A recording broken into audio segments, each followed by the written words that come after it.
बिस्मिल्लाहिर्रहमानिर्रहीम, अस्सलाम वालेकुम। मैं हूँ सादिया फ़ारान। मैं उम्मीद करती हूँ आप ठीक ठाक फिट फाट मज़े में होंगे। आज मैं मौजूद हूँ अयूब रिसर्च सेंटर में। यहाँ एक सहराई पौधे की काश्त की गई है जिसका नाम है सीसल। नाम ही बहुत प्यारा है लेकिन पौधा बहुत ही ख़तरनाक है। ख़ास तौर पे अगर इसके कांटों को हम गौर से देखें तो इसके कांटों की जो दर्द है वो देर तक रहती है।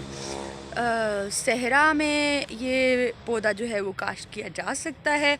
ये वाहिद ऐसा पौधा है, वाहिद ऐसा सहराई पौधा है जो ये 15 साल तक ज़िंदा रह सकता है। इंतहाई कम पानी इस्तेमाल होने वाला, या कभी कभार बारिश होने से भी ये ज़िंदा रहता है। इसके जो पत्ते हैं वो उसकी लंबाई 1 मीटर है और तकरीबन साल में ये 10 से 12 पत्ते पैदा करता है। 15 साल ज़िंदा रहने के बाद जब इसकी फ्लावरिंग शुरू होती है तो बदकिस्मती से ये फिर मर जाता है, यानी ये फल देकर ये पौधा ख़त्म हो जाता है। क्या ही खूबसूरत बात है।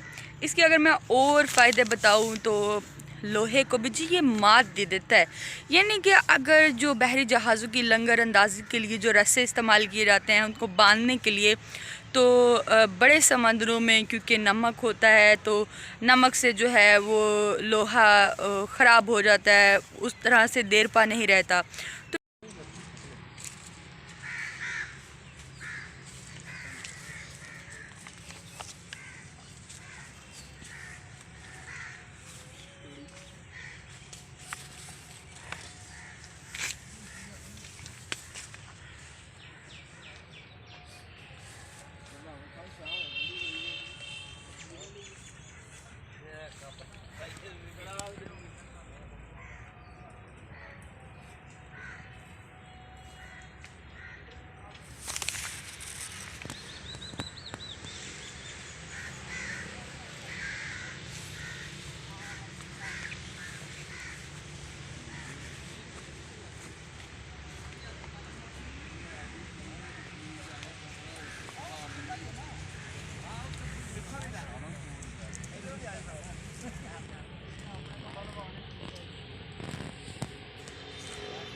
इसका पता 1 मीटर तक ना लंबाई है।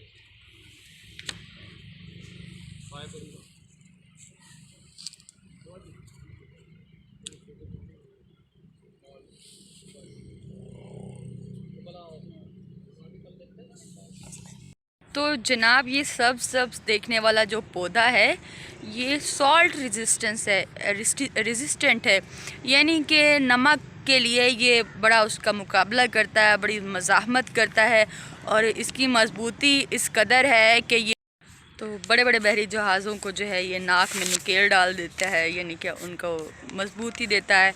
और जब यहाँ अंग्रेज़ थे तो तब ये क्या करते थे, अंग्रेज़ के ज़मीन की मजबूती के लिए जहाँ जहाँ रेलवे ट्रैक होते थे तो वहाँ वो इस पौधे को जो है वो डाल देते थे, इसको सुखा के डाल देते थे, जिससे जो है ना वो ज़मीन जो है वो मज़बूत रहती थी, वो टूट फूट का शिकार नहीं होती थी।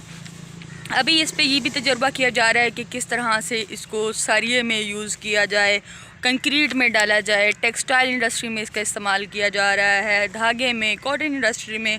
और ये जो पौधा है ये सबसे ज़्यादा जो है यूज़ किया जा रहा है ब्राज़ील में। ब्राज़ील की इकॉनमी का एक बहुत बड़ा पार्ट ये पौधा है।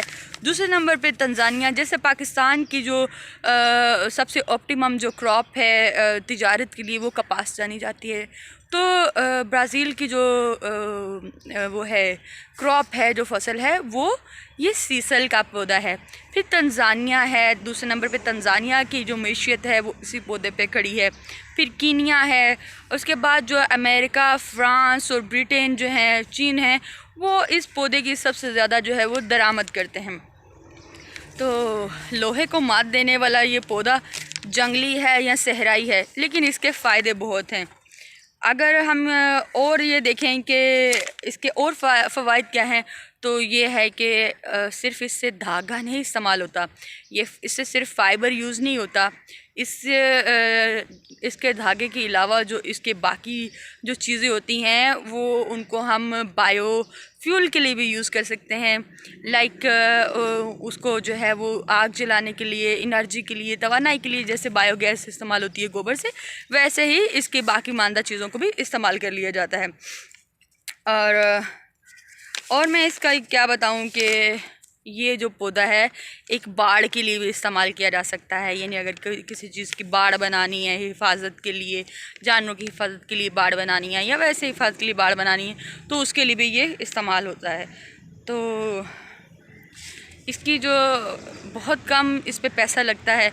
और अगर हम थर और चोलिस्तान की जो रेगिस्तान है, वहाँ की जो सहराई ज़मीन है, जहाँ जहाँ पाकिस्तान में सहरा है, वहाँ वहाँ ये पौधा अगर उगाया जाए तो इसके फ़वाइद इतने बेशुमार हैं। अगर ये ब्राज़ील, तंजानिया और कीनिया की इकॉनमी की बेस है, उनकी रीढ़ की हड्डी है, तो ये पाकिस्तान की रीढ़ की हड्डी क्यों नहीं बन सकता, पाकिस्तान की मईशत की रीढ़ की हड्डी। तो सिर्फ ये जो सुबह के टाइम जो शबनम होती है, जो ओस है, ओस के कतरों पे पलने वाला ये पौधा बहुत ही फ़ायदेमंद है। तो मैं इसके आगे वीडियो शेयर करूँगी कि ये कैसा है और किस तरह से इसको किया जाता है। इसकी प्रोसेसिंग ऐसी की जाती है कि इस पौधे के जो पत्ते हैं, जो सही 2 साल बाद निकलते हैं, उनको काट कर, उनको बांध कर एक गट्ठी की शक्ल में पानी में फेंक दिया जाता है। उस पानी में इसको काफ़ी अर्सा रहने दिया जाता है ताकि उसका जो सब्ज़पन है, यानी जो क्लोरोफिल है, वो निकल जाए, क्योंकि क्लोरोफिल की वजह से ये पत्ता कमज़ोर रहेगा। जब वो बिल्कुल वो पत्ते का सब्ज़पन ख़त्म हो जाता है तो फिर इसको एक मशीन में से गुजारा जाता है।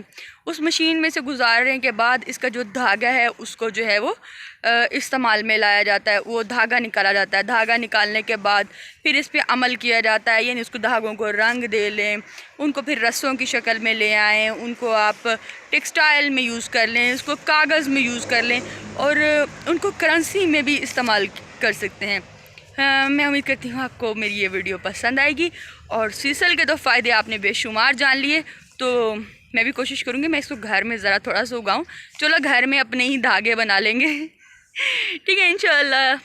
Till next video, take good care of yourself, your health, your wealth, your family, your peace, your mind and your soul, your self.